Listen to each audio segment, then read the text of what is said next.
Een, maanta waxaan idin tusayaa khiyaanooyinka iyo tabaha iyo xeeladaha ingiriisku adeegsanayay isagoo markaa ka cararayay halgankii daraawiishta oo markaa u beedhayay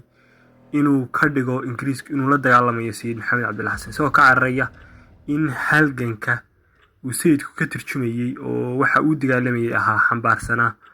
ay ahayd qadiyadda soomaaliyeed iyo xornimada ilaalinta madax banaanida ummadda soomaaliyeed taasoo markaa ingiriisku ka cararayay uu mar walba personal attack uu ku qaadayay sayidka isagoo doonaya inuuna halganka lagu shaambadayn dhaqdhaqaaq wadaninimo iyo islaamnimo ee doonaya inuu ku shaambadayo dhaqdhaqaaq qof hal shakhsi oo xag jira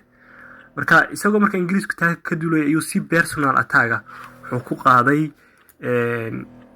wadaadka amba sayid maxamed cabdulla xasan sidoo kale qoraayaasha ingiriiskuna waxay qaateen aragtidii ingiriiska ahayd ee in personal attack lagu qaado sayid maxamed cabdulla xasan taana waxaa daliil u ah buugtooda xataa markay qorayaan maysan qorayn halgankii daraawiishta waxay qori jireen dagaalkii aanu la galay sayid maxamed cabdulla xasan maarata war with the sayid expeditionkii labaad ololihii kacaankii labaad ma garanaysaay markii kii hore fashilmay ololo walbana wuxuu socon jiray 5 sano amba 2 sano amba 4 sano independence ma garanaysaa campaignki ku xidhnayd oo intaasoo dagaal ba ololihii walba ku jiray intaasoo weerar garanaysaa marka xataa buugtooda qorayaasha ingiriisku waxay qaateen wadadii dowladooda qaaday ahayd in si shakhsiyana loo ataagareeyo sayidka personal attack waxaa ka mid ahaa markaa in loo bixiyo magacyadaas la doonayay in lagu majxaabiyo aragtida dhabta iyo hadafka ay xambaarsanayd daraawiishta oo ahayd in loo dagaalamayo madax banaanida ummadda Soomaaliyeed laakiin ingiriisku isagoo doonayay inuu taa ka weeciyo kana afduubo dacaayado iyo propaganda been ayuu soo saaray taasina uu shaqeysay waxyaabo fara badan oo ugu horgaleen dad maangaab oo marka iyaga u shaqeynayeen aragtidii xilliga way ku raaceen alaanadana dadkii ingiriisku adoonsaday u hor socdaan amba uu guumeystay waa ay aragtida way aaminsan yihiin saalan idin soo qaadanaya mar ingiriisku daraawiishta uu dagaal ku jabiyay ilaa daraawiishtu liban iyo darraba way soo wajaheen ayaa wuxuu qoray hadal the Mar Mullah will never recover his prestige wadaadka waalanay marnaba سمعتي مهري علشان وانو تشبيني بليهين ودادك والله سيدا دراديد وحانو كوردني سمع الحمو ومقران ساي شرفتي سيبان دول كاردقني إياقونا دراويش اوغو دراويش دور شير باي إنجريس كالليبان كهاشي حدانا تاسي إنجريس كاسمور دقانا ديبو اسو تفحيتي وديبو اسو سوقات قاتي عيدما فرابادانو كالانا وصور هرتي ومركا لاجي أم بأجاني فرابادان أيو بربرة كسو داد قريي marka hadii mar ay jabiyeen daraawiishta wuxuu si personal attack marka uga faa'iideysanayaa inuu sayidka ku caayo kuna sumcad rido taasina waxa weeye personal attack uu marka sayid ku hayay isagoo sidoo kale uga dalnaha inuu ka shaah wareeriyo ummadda halganka ah gaaladiidka in ummaddu gaalo hoos tagto halganka inuu ka magaranayay ka jeediyo pressure-ka xagga uu marka saaro dagaalka shakhsiga ee sayidka ay la galeen marka ingiriisku markuu si dhaba u ogaaday in daraawiishta iyo sayidku ay halis ku yihiin si joogitaankooda geeska Afrika waxa uu markaa go'aansaday in sayidka iyo daraawiishta uu sumcad dilo marka waa sababta uu leeyahay sayidka hadeer he should now be completely discredited waa in sayidka si dhammaystiran loo sumcad dilaa si marka ummadda looga jeediyo halganka daraawiishta inuu xaq yahay oo markaa looga dhigo mid dhiig miirata waana sababta uu leeyahay sayidka iyo daraawish waa dhiig miirato especially sayidka waana purpose waa mid kuwa dugaaga oo arxan laawayaala waana sababta caamadii marka ingiriisku ay guumeysanayeen ay u aamineen alaanadana u aaminsan yihiin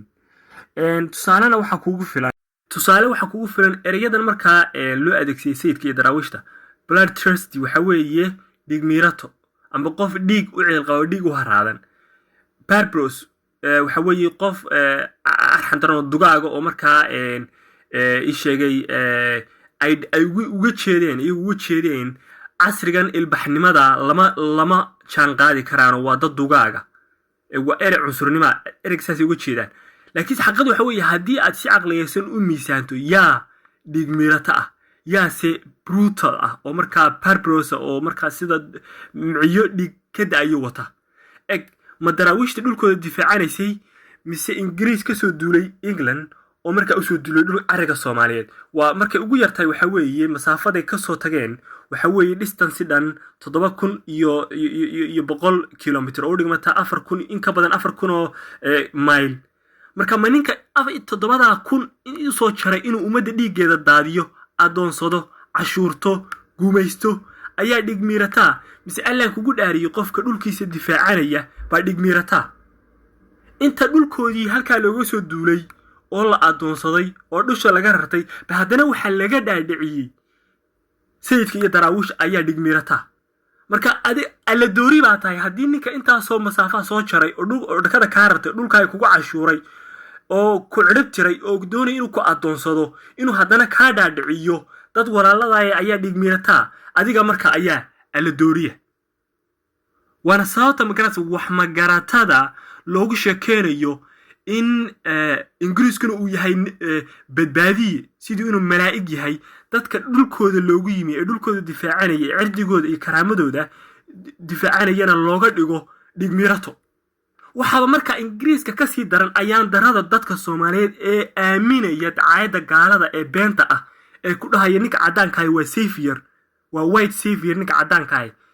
ka Soomaaliga ee sayidka iyo daraawishtan waxa weeye dhigmiirato marka hadii adiga waxa laga dhaadhicinaya marka inuu yahay buugta lagu qorayo inay yihiin daraawishta iyo sayidku Bartrest dhigmiirato oo aad halka la soo fadhiisanayso waa dhigmiirato adiga alla dooriya dadka noocaas marka waxaan aaminay ee waxa aaminaya waa kuwa maanta laga dhaadhicinayo halkaas marka ummad Soomaaliyeed ayaa xuduud u taala oo marka qofka halka ka soo gudbo waynu cashuur bixiyo waynu taariikho ka duwan waynu wata caalan ka duwan waynu wata iyaga ingiriis hortoodna dadka Soomaaliyeed way wada deganaayeen oo xeero lagu qoqobeyn marka maxay tahay jaangoynta nin cadaan oo baqti inuu jaangooyo aayaha iyo mustaqbalka ummadda Soomaaliyeed sideeda loo sii joogteeya sumada gaalada ama calaanta iyo astaanta uu nin gaala sii dhigtay sideeda la doonayo in lagu dhaqo ummadda sumad gaaleed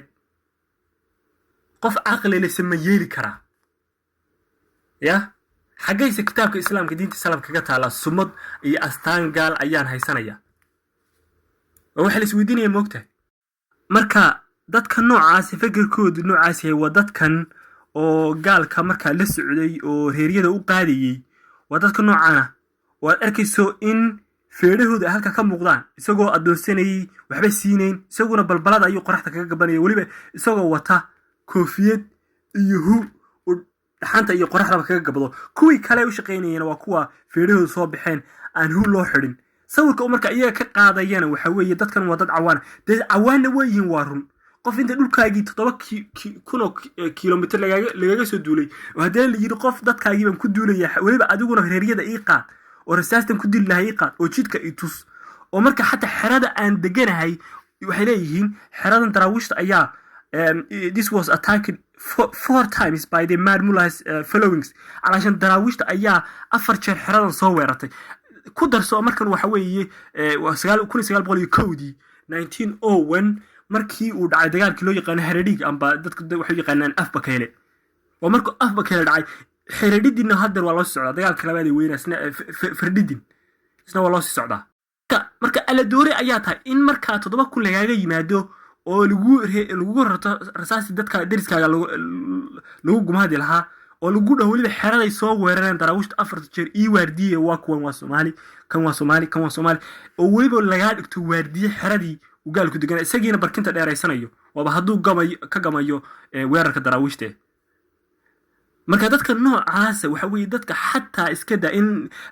la cashuurtay amba la rartay waa maskaxiyan waxa weeye qof يعني عابديا markan kale waxa dhac caabud inaad qofka dabadiisa dhukato aski sarka amba lugiisa inaad dhukato marka waxa weey xataa wax lagu sifeeyo dadka noocan la garan maayo taas way wali marka dacaayadii ingiriiska uu watay alaana dad u siimay joogteeyaan waana sababta maanta xataa tusaale hadda u soo qaato Falastiin waa sababta maanta waxa loo leeyahay Hamas ولو ديوي هلجنك فلسطين بيقولوا على الدنيا إن هلجنك